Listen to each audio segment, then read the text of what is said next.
Pois é, eu trabalho desde 1971 como consultora e terapeuta de pessoas, de famílias.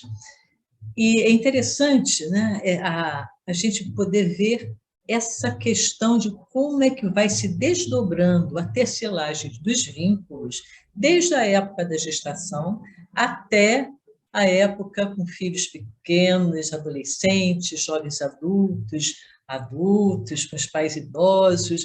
Como é que, o que acontece nessa trajetória? Muita coisa.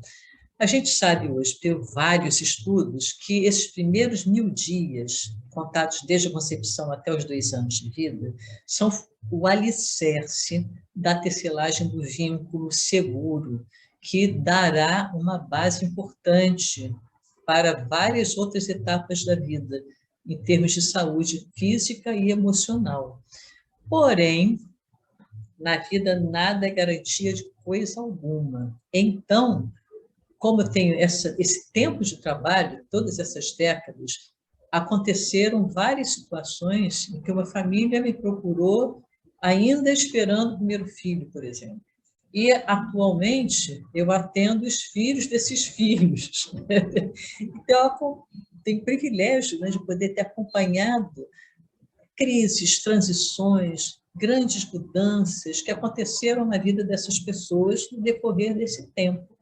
Por isso que eu digo que, às vezes, é claro que um alicerce bem fundamentado é essencial, porém, nada é garantido. E, às vezes, ao contrário, esse alicerce inicial nem foi uma coisa maravilhosa, mas aconteceram oportunidades que puderam fazer com que esses vínculos fossem reestruturados, que melhorassem a sua qualidade.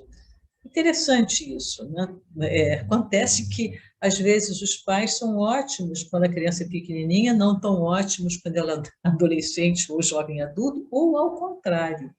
Então, é interessante observar todos esses acontecimentos na rede de relacionamentos dentro do ciclo vital, né? Da pessoa, do casal, da família.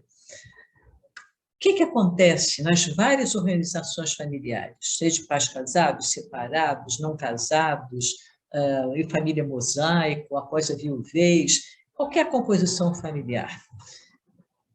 Existem coisas comuns para que essas famílias funcionem bem. Basicamente, esse caminho da dependência, quase total do bebezinho, para a interdependência do adulto, né? Que forma, então, aquela comunidade de adultos, com pai, mãe, filhos adultos, netos, enfim, né? Uma pequena comunidade de adultos que compartilham cuidados, fazem ações de cooperação, né, e funcionam como uma sustentação emocional, né, entre todos, que é exatamente fundamental para a nossa qualidade de vida. Não é? E aí, o que acontece?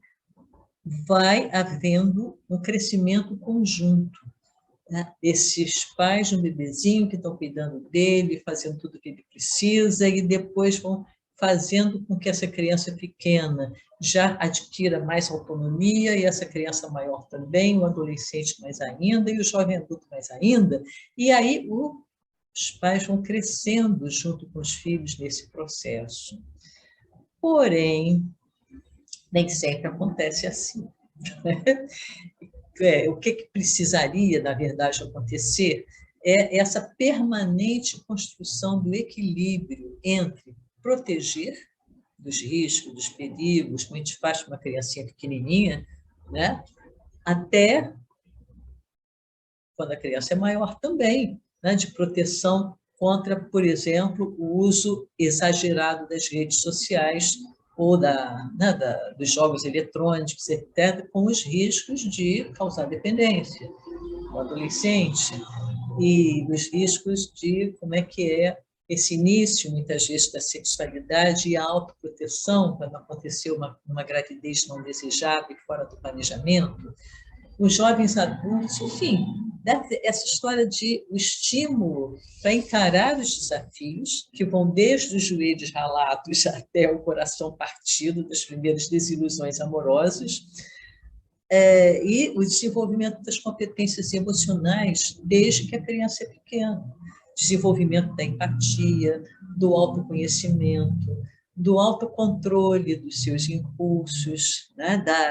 Por exemplo, aprender que a gente pode aprender, a gente pode tomar conta da raiva em vez de deixar a raiva tomar conta da gente. Isso é parte importante do desenvolvimento das competências socioemocionais. Como pode resolver conflitos e impasses que comumente acontecem no decorrer de toda essa história da tecelagem dos vínculos, no decorrer da vida, como é que pode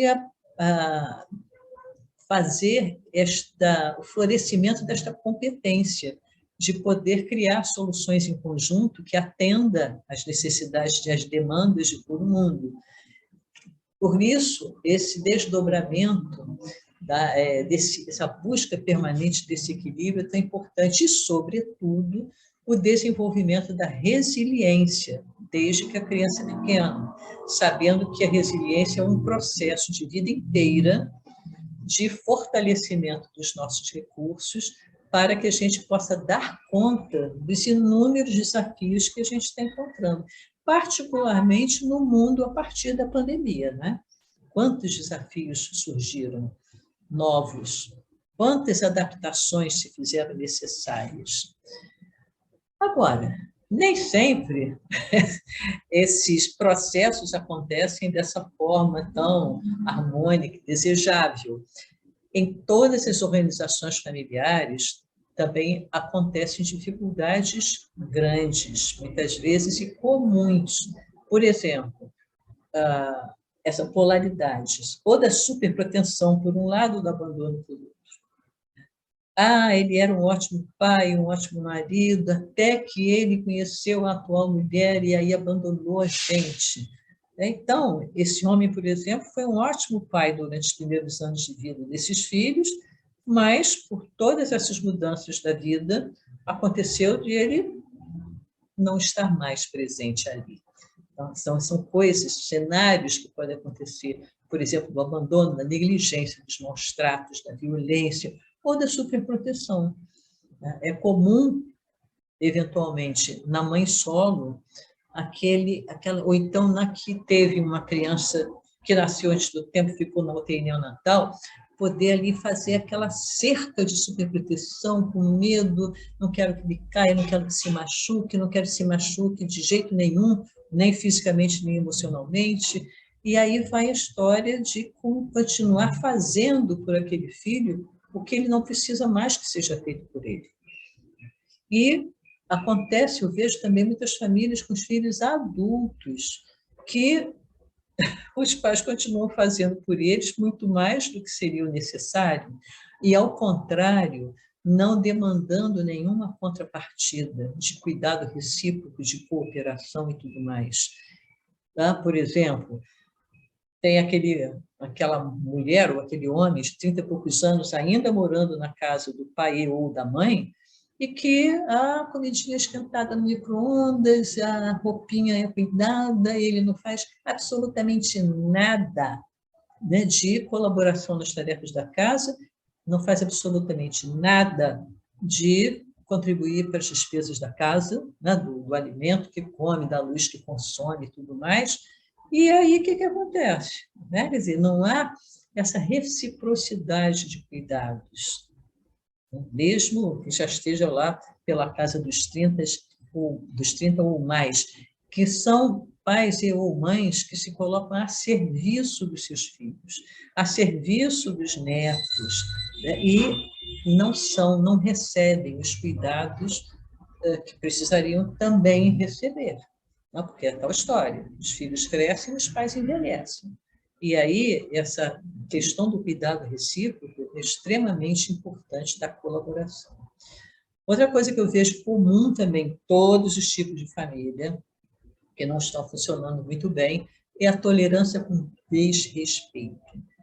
Seja da criança lá de 5, 6 anos, que berra, xinga, bate porta, a mesma coisa com adolescente de 15 ou com a jovem adulto de 23, e muitas vezes isso é visto com o temperamento dele, Ah, ele é assim mesmo. Não é assim mesmo, né? Isto é violência, isto é falta de respeito, isto é desarmonia na relação.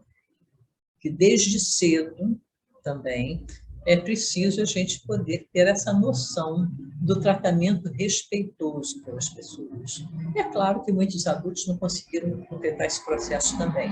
Também batem, xingam, se destemperam e não têm esse autocontrole emocional, que é importantíssimo. Tudo isso acontece nas diversas composições familiares.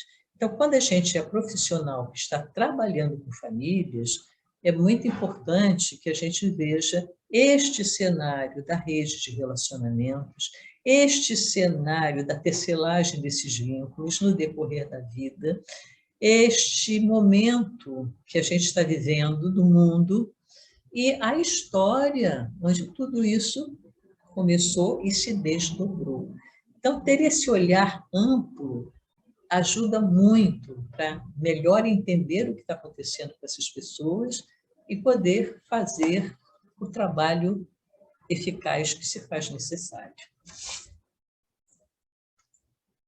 Até.